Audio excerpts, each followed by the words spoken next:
Hello दोस्तों, कैसे हैं आप। उम्मीद है आप सब अच्छे होंगे। मैं भी अच्छी हूँ और एक बार फिर से आपके अपने चैनल ब्लॉग विशेष कला पांडे में स्वागत है। और देखिए कितने सुंदर सुंदर फूल खिले हुए हैं, कितने खूबसूरत।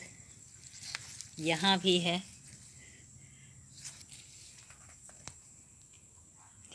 और दोस्तों बताइए, आप सब लोग कैसे हैं।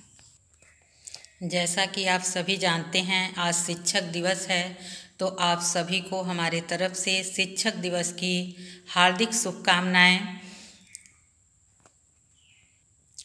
और आज जो हम शिक्षक दिवस मना रहे हैं, यह कोई साधारण दिन नहीं है। जिस महापुरुष के ज्ञान रूपी वचनों से केवल भारत ही नहीं बल्कि संपूर्ण विश्व परिचित है, ऐसे महाज्ञानी, महातपस्वी, महान शिक्षक का आज जन्मदिवस है। और उनका नाम है डॉक्टर सर्वपल्ली राधाकृष्णन जी। उनका जन्म 5 सितंबर सन 1888 ईस्वी को चेन्नई के एक छोटे से कस्बे में हुआ था। इनके पिता का नाम सर्वपल्ली वीरास्वामी और माता का नाम सीतम्मा था। इनकी प्रारंभिक शिक्षा वहीं की पाठशाला में, स्थानीय पाठशाला में हुई और इनका विवाह 18 साल की उम्र में शिवाम्बू नामक लड़की के साथ हो गया था। डॉक्टर राधाकृष्णन ने सन 1908 ईस्वी में दर्शन शास्त्र से एमए प्रथम श्रेणी में प्राप्त किया, यानी पास हुए, ये उत्तीर्ण किया। तो आप सोच सकते हैं कि उस समय कितनी कठिनाई थी पढ़ने लिखने में, और एक कितने मेधावी छात्र थे कि उन्होंने जो भी विषय पढ़ा उसे बड़े ही लगन निष्ठा के साथ पढ़ा और अपने जीवन में बहुत ही आगे गए। ये आंध्र प्रदेश के उप कुलपति भी रहे वहाँ के विश्वविद्यालय के, और 40 वर्षों तक करीब शिक्षक के रूप में इन्होंने कार्य किया अलग अलग स्थानों में, मतलब विद्यालयों में। सन 1952 में इनको उपराष्ट्रपति चुना गया, जैसा कि यही प्रथम उपराष्ट्रपति भी थे। आप सभी जानते हैं कि डॉक्टर सर्वपल्ली राधाकृष्णन हमारे देश के प्रथम उपराष्ट्रपति थे। इस पद पर उन्होंने 5 वर्षों तक कार्य किया। सन 1954 में भारत सरकार ने इन्हें भारत के सर्वोच्च पुरस्कार भारत रत्न से विभूषित किया। सन 1962 ईस्वी में ये भारत के प्रथम नागरिक के रूप में भारत के द्वितीय राष्ट्रपति कह सकते हैं बने, और बहुत ही अच्छे से इन्होंने अपने कर्तव्यों का निर्वहन किया। जब तक भी ये राष्ट्रपति के पद को संभाले रहे, बड़े ही लगन निष्ठा और के साथ अपने कर्तव्य का पालन करते थे। 17 अप्रैल सन 1975 को इस महान आत्मा ने अपने शरीर का त्याग कर दिया, अर्थात ये परलोकवासी हो गए।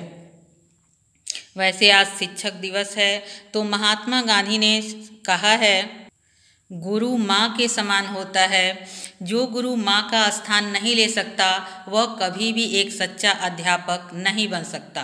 कहने का तात्पर्य है कि जैसे एक माँ अपने बच्चे को दुलारती है, प्यार करती है और गलत कार्यों पर मारती भी है, वैसे ही एक शिक्षक होता है कि जब तक कि वह अपने बच्चों की तरह सारे बच्चों को नहीं समझेगा, नहीं मानेगा, तो वह एक सच्चा अध्यापक कभी नहीं बन पाएगा।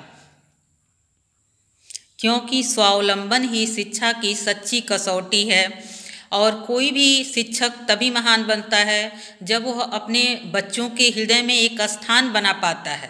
ये नहीं कि झूठी बड़ाई करके स्थान प्राप्त करना।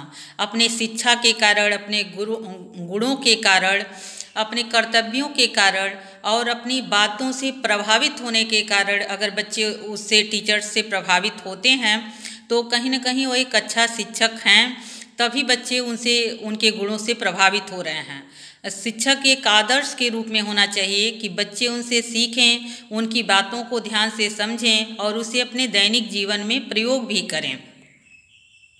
डॉक्टर राधाकृष्णन ने भी कहा है कि आप केवल ईंटों से राष्ट्र का निर्माण नहीं कर सकते हैं, अच्छी अच्छी बिल्डिंग बनाने से राष्ट्र का निर्माण नहीं होगा। उसके लिए युवकों को, बच्चों को सुदृढ़ करना होगा, उनके मन मस्तिष्क को मजबूत बनाना होगा, तभी एक अच्छे राष्ट्र का निर्माण हो सकता है।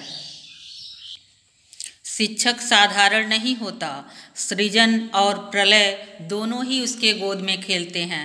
अर्थात शिक्षक चाहे तो एक अच्छे समाज का, एक अच्छे राष्ट्र का निर्माण कर सकता है, और अगर वह चाहे तो प्रलय भी ला सकता है, क्योंकि उसके ऊपर डिपेंड करता है। जितने भी छात्र उसके संपर्क में आते हैं, उसके विद्यालय में पढ़ते हैं कहीं न कहीं, तो कह सकते हैं कि शिक्षक जैसे रहते हैं वैसे ही उनके बच्चे भी सीखते हैं, जहाँ वो पढ़ाते हैं, जहाँ वो अध्यापन का कार्य करते हैं। इसीलिए कहा गया है कि शिक्षक कोई साधारण व्यक्ति नहीं है, सृजन और प्रलय दोनों का निर्माण शिक्षक करता है। आचार्य चाणक्य ने एक नन्हे से चंद्रगुप्त को ऐसा शिक्षा दिया, ऐसा कह सकते हैं परवरिश किया उनका, कि वह आगे चल कर के महान सम्राट चंद्रगुप्त मौर्य बना और पूरे अखंड भारत पर उसका साम्राज्य फैल गया। तो ये तो था डॉक्टर सर्वपल्ली राधाकृष्णन के बारे में और महान व्यक्तियों के बारे में। वैसे बहुत सारे लोगों ने अपने अलग अलग विचारों को रखा है, और ये सही भी है, क्योंकि राष्ट्र निर्माता होता है शिक्षक। एक शिक्षक जो भी चाहे वह बना सकता है। बच्चे एक कच्ची मिट्टी के घड़े के समान होते हैं, उन्हें जैसा रास्ता दिखाया जाएगा